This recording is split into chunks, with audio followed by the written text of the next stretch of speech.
자꾸 연준의 기준금리 얘기하지 않고 10년물 국채 금리를 잡겠다고 얘기하잖아요. 시장금리. 그게 여기에 있지 않나 보고 있고요. 근데 어느 날 갑자기 푹하니 미국 경기 확 침체로 가면 어떡하지? 가능성이 전혀 없진 않아요. 30년 동안에 가장 제가 경험치로 많이 말하는 거, 항상 명심하라고 하는 게 뭐냐면,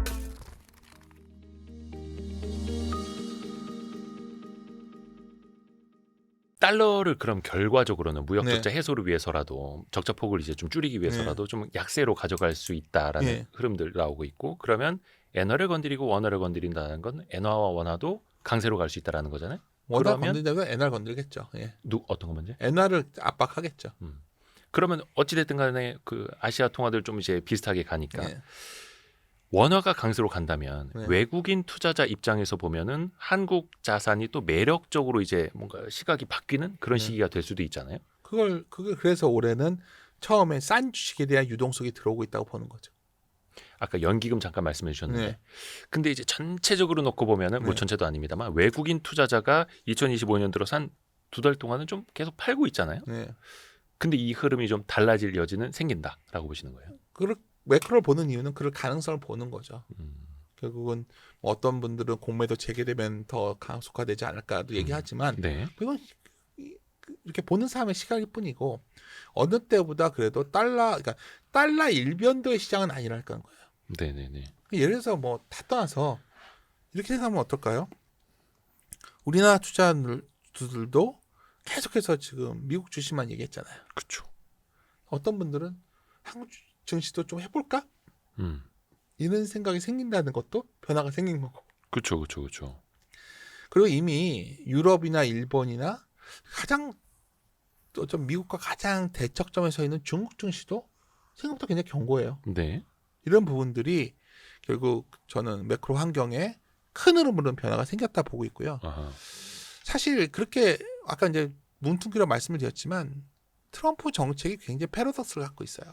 뭐냐면 뭐 여기 이 그림을 보시면 여러 가지 정책이 있는데 이게 하나로 모아져요. 하나로 물가라는 거예요. 그러니까 화석연료 뭐 오케이, 관세와 감세와 이민자 추방이랑 규제 완화는 다 물가 압박을 가져오는 거예요. 물가 압박이 가져온다는 거는 금리가 올라간다는 얘기죠. 트럼프가 원치 않는 방향. 그렇죠. 지금 미국 트럼프가 원하는 정책은 뭐예요? 베센트가 계속 얘기하지만 쌍둥이 적자를 해소하겠다.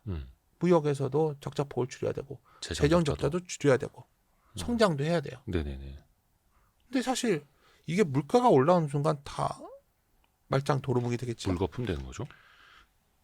여기서 재정 적자 부분을 좀 얘기하면 자주 말씀드리는데 이게 의회 예산구에서 나온 거니까요. 이게 거의 데이터 가져보면 다 이렇게 돼 있어요. 돼 있는데 이제 이거를 3% 내로 줄이겠다고 지금 베센트는 얘기했는데, 엄청 줄여야 되는 건데. 줄이려면 방법이 이자 지출을 줄여야 돼요. 그렇죠. 이자를 어떻게 줄이죠? 부채를 줄여야죠. 부채를 줄이기가 쉽지 않으니까 문제는 금리가 이대로 이게 왜 이렇게 프로젝션이 이렇게 계속 적자가 커지는 걸로 나오는 거냐면 이자가 높으니까. 그러면 금리를 떨어뜨려야 한다. 그래서 계속 얘기하는 게 10년 금리 찾겠다가 트럼프는 무조건 금리를 음모론자들은 경기를 망가뜨려서라도 금리를 내칠 거다. 그러니까 그건 말도 안 되는 얘기고. 근데 그래서 단기적으로 트럼프는 증시가 떨어지더라도 용이 날 것이다. 근데 뭐 그거는 이제 거의 카더라 수준이고, 제가 보기에는 어떻게 하면 10년 국채를 사게 할까? 두 가지 방법이 있어요. 미국의 많은 금융기관들이 미국 국채를 사게끔 규제 완화해주면 돼요. 그러니까 규제 완화라는 게 다른 게 아니라 너네 이자본 갖고 이만큼 사게 해줄게, 레버리지로. 이렇게 해주면 국채를 사겠죠. 또 하나는 아까 말했던 무역을 흑자 보고 있는 나라들한테 너희들 우리 국채 사, 이럴 수도 있는 거 아니에요. 그렇죠. 이것도 너무 소설이라고 생각하지 마셔야 되는 게 그런 얘기들이 나와요, 지금 많이. 그래서 그 이자 지출을 줄여야 되기 때문에 지금 현재 트럼프의 베센트는 같은 경우에는 자꾸 연준의 기준금리 얘기하지 않고 10년물 국채 금리를 잡겠다고 얘기하잖아요, 시장 금리를. 그게 여기에 있지 않나 보고 있고요. 그러면 약간 이게 우리나라 입장에서 보면은 뭐 미국에다 공장 지어주는 거 아니면 뭐 어디 뭐 가스 개발하는 거 뭐 같이 공동 참여하는 것뿐만 아니라 우리가 미국 상대로 무역 흑자 좀 보고 있는데 미국채 좀 많이 사드리겠습니다. 라고 하는 것도 하나의 방법. 아마 그렇게 하지 않을까요? 안 하면은 이제 방위 분담 온갖 얘기 협박을 하겠죠. 이제 미국은 아까 선언을 했잖아요. 우리는 퍼주지 않겠다. 근데 예를 들어서 미국채를 사더라도 미국 금리가 지속적으로 하락할 거라는 게 예상이 되면 네. 평가 이익은 또 볼 수 있는 거니까. 그렇죠. 아 근데 원화가 또 강세로 가면 좀 그런가? 하여튼 근데 중요한 거는 뭐 중국이 저항한 예를 들어 가장 큰 게 중국이 최근에 미국채 수요를 언제 사질 않았잖아요. 예. 중국과 만약에 지은 그림은 소위 중국과 답이 없는 것처럼 얘기하지만 네. 트럼프 보면 미국의 저희 미국 우선주의라는 게 뭐냐면 미국의 이익을 위해서는 동맹도 버릴 수 있는 거예요. 동맹. 그렇죠. 그렇죠. 유럽도 지금 그러고 있는데 뭐 중국과 나중에 약간 타협할 수도 있겠죠. 중국이 전향적으로 나오면. 지금 뭐 러시아 손을 잡는 것처럼. 그렇죠. 근데 뭐 쉽겠나 싶어요. 그리고 왜냐하면 그것도 G1, G2 간의 갈등이니까. 근데 이게 러시아는 큰 나라가 아니에요. 이제 자꾸 러시아가 뭐 되게 큰 나라인 줄 아는데 땅만 큰. 땅만 크죠. GDP로 하면 우리나라 별 차이도 없는 나라예요. 그러니까 누가 그랬지 파트너로서 가장 지금 미국이 상대해야 되는 건 중국과의 어떤 관계거든요. 그러면 그렇죠, 그렇죠. 언젠가는 중국과의 관계에 대해서 얘기가 나오겠죠. 하여튼 그런데 지금 미국은 맨날 보여드린 그림 계속 보여드려서 그런데 주가만 너무 올랐어요. 주가가 너무 올랐기 때문에 경제에 비해서 미국의 GDP 차지하는 그리고 전 세계 경제에서 S&P 500이 차지하는 비중이 너무 올라와 있어요. 그러니까 이제는 그 뭐라 해야 됩니까? 버핏 지수라고 하네. 그 꺼내는 사람도 없죠. 얘는 이제 안 보죠 지금. 그러니까 버핏 지수라는 게 시총이 미국의 그렇죠. GDP보다 2배인가요? 그렇죠. 얼마 이상 높아지면 거품이다 이랬던 건데. 이거에 내가 이렇게 보여드려도 아니 미국 기업이 세계 기업이지 미국과 뭔 상관이 있어 이렇게 얘기하면 할 말 없는 거죠. 아 그러네요. 근데 뭐 다음 그림은 어떨까요 그러면? 근데 미국도 경기를 딱 보고 있으면 계속해서 지금 선행지수 내려와 있고 동행지수가 안 내려왔는데 어느 날 갑자기 푹 하니 미국 경기 확 침체로 가면 어떡하지? 푹 갑자기 침체가 오면 어떡하지? 이 생각들도 지금 하는 거죠. 예. 올 연말쯤에 이거는 가능성이 전혀 없진 않아요. 그러니까 만약 올 하반기에 갑자기 미국이 훅 하니 저 음영 처리한 게 NBR의 경기 침체 기간을 예. 표시한 건데 갑자기 갈 수도 있겠죠. 이대로 컨트롤 못하면. 그래서 트럼프 세션이라는 얘기가 나오죠. 트럼프 리세션 얘기가 나오는 게 지금 이 배경이에요. 여러 가지 지표들이 좀 미국이 불안불안하니까. 또 최근에 뭐 제조업 지표나 아니면 소비자 심리 지수나 조금씩 이제 좀 흔들리고 있고. 그렇죠. 미국 주가 이게 지금 이거 왜 보여드리냐면 미국 주가는 이렇게 고공권에 유지해 줄 만한 체력이 좀 잘 안 되는 느낌이거든요. 지금. 원체 많이 올라 있어서. 그렇죠. 그러니까 예를 들어서 기업이 또 경기에 비해서 너무 기대치가 높아져 있으니까 이게 꺾여 내려오겠죠. 그런 상황인데 최근에 나오는 미국 경제 지표 이게 뭐 서프라이즈 인덱스라고 해서 마이너스가 많다는 거는 실제 나온 게 실제보다 좀 안 나왔다는 거. 예상치보다 실제치가 좀 안 나오고 있다. 잘 나오면 위로 가고 이러는데 예. 좀 좋아지다가 갑자기 훅 내려오고 있어요 지금. 지표 발표하는 것들이 좀 그러니까. 부진해지고 있죠. 최근에 증시 흔들리는 이유 중에 하나가 그거지 않습니까? 예. 그러니까 아까 방금 전에 컨센서스보다 말씀했지만 데이터들이 잘 안 나오고 있는. 우리야 원래 안 좋았는데 그러니까 유럽도 별로 안 좋았어요. 그냥 독일도. 잘 생각해 보세요 지금. 굳이 한 대 뼈를 그러니까 때리고 가시려고. 우리도 안 좋았고 독일도 안 좋았고 중국도 뭐 중국 그쵸. 망한다 얘기 나왔는데 뭐 기대치도 없고. 어느 날부터 주가는 거기는 다 돌고 있고 그렇죠. 미국은 경제는 좋다고 하는데 어느 날부터 주가가 위에 있지만 그래도 굉장히 그 변동이 커지고 있고 그러니까 길게 보면 굳이 매크로를 쓴다면 불황일 때 주식을 사는 게 확률이 더 높지 않겠어요? 그렇죠, 그렇죠. 호황의 끝에 잘못 걸리면 머리 아픈 거지만 불황은 하반기 근처에 사면 언젠가 끝을 맞고 돌아서는 거죠. 뭐 불황이 뭐 영원히 지속되지 않으니까 그게 사이클로 보는 건데 이 같은 미국 경제 지표는 뭔가 좀 불안정해지고 있는 상황이에요. 무엇보다 이게 제일 고민인데 네. 일회성이라는 얘기도 많이 하지만 네. 이게 전망치예요. 미국 소비가 툭 하니 꺼졌어요. 그러니까 이게 가장 최근이죠. 그렇죠. 업데이트 해갖고 온 거야. 네. 왔는데 오늘 온다고 제가 어제 이거 한 건데 하여튼 내구재 같은 게 확 벌어져 있기 때문에 야 이게 자체 이 부분이 이제 미국의 소비가 급감하면 나머지 상품들도 다 안 되는 거니까 네. 고민이 있는데 저는 이 부분이 결국 미국의 어떤 관세라든가 여러 가지 경제에 대한 불확실성들이 반영되고 있는 거 아니냐. 그러니까 미국 사람들도 약간 좀 그럼요. 긴가민가 좀 불안해한다는 거죠. 안 불안해하겠어요. 지금 분위기 보면. 그래서 미국은 좀 이런 상황이에요. 그래서 결론적으로 미국 멀티플 보면 이거 좀 기억해 두시면 좋은데 네. S&P 500은 옛날부터 아주 쌀 때 되면 한 15배 사면 제일 좋은데 뭐 주가 이렇게 올라 있는데 그럴 필요는 없겠지만 한 20배 넘어가면 2배 이 정도 가면 좀 부담스럽거든요. 근데 공교롭게 작년 11월에 22.7배였어요. 그리고 더 가긴 했지만 네. 역시 이번에도 결국 좀 힘을 잃고 있는 상황이에요. 다시 말씀드리지만 밸류가 부담스럽다는 거는 돈을 벌 수도 있지만 동시에 그 변동성 때문에 이럴 수도 있다. 단기에 손실이 커질 수 있는 국면이에요. 미국 증시는 좋아요. 좋은데 여기를 공격적으로 하기에는 좀 겁이 나지 않을까요? 떨어져서 잃는 게 아니라 변동성만 커져도 잃을 수 있다.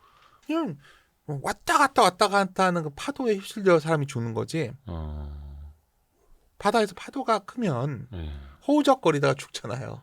그러니까 바다가 사실 깊어서 죽는 게 아니라 예. 파도가 쳐서 죽는 거죠. 생각해 보면 그쵸. 가만히 떠 있어만 돼도 이제 되는데. 그래서 그러한 측면에서 본다면 미국 증시는 약간 좀 수익이 나신 분들은 즐길 수 있겠지만 초기 투자자들이 들어가기는 좀 겁이 난다. 왜냐하면 좀 걱정되는 게 그래도 서점을 자주 가는 편인데 가면 이렇게 주로 이렇게 빼놓고 있는 책들이 다 미국 주식들. 그렇죠. 그리고 저도 증권사에 있었으니까 증권사에서도 이제 해외 주식 쪽으로만 드라이브를 걸려고 하죠. 그렇죠. 그렇죠. 왜냐면 거기에 다 몰리니까. 사람들이 요즘에 이제 국장 얘기하면은 네. 반응 너무 안 좋아요. 막 국장 세일즈하러 나왔다. 누가 국장 저도 욕 많이 먹고 있어요. 근데 뭐 제가 오늘은 그냥 편하게 목도 아프니까 말씀드리면 그게 되게 더 확신이 드는 이유 중에 하나예요.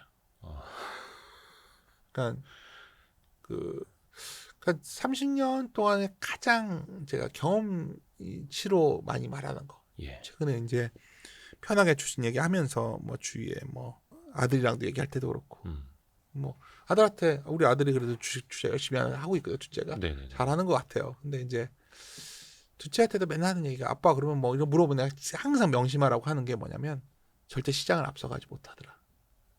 무슨 말이냐면 내가 시장에 취하는 순간이 제일 위험해요.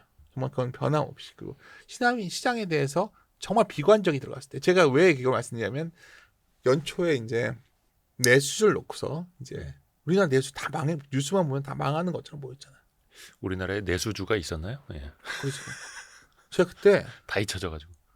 하여튼 여러 종목을 고르다가 이마트라는 종목을 찾았어요. 이미 좀 올라갔으니까. 거기는 이제 가치 투자자들의 그쵸. 습이었던.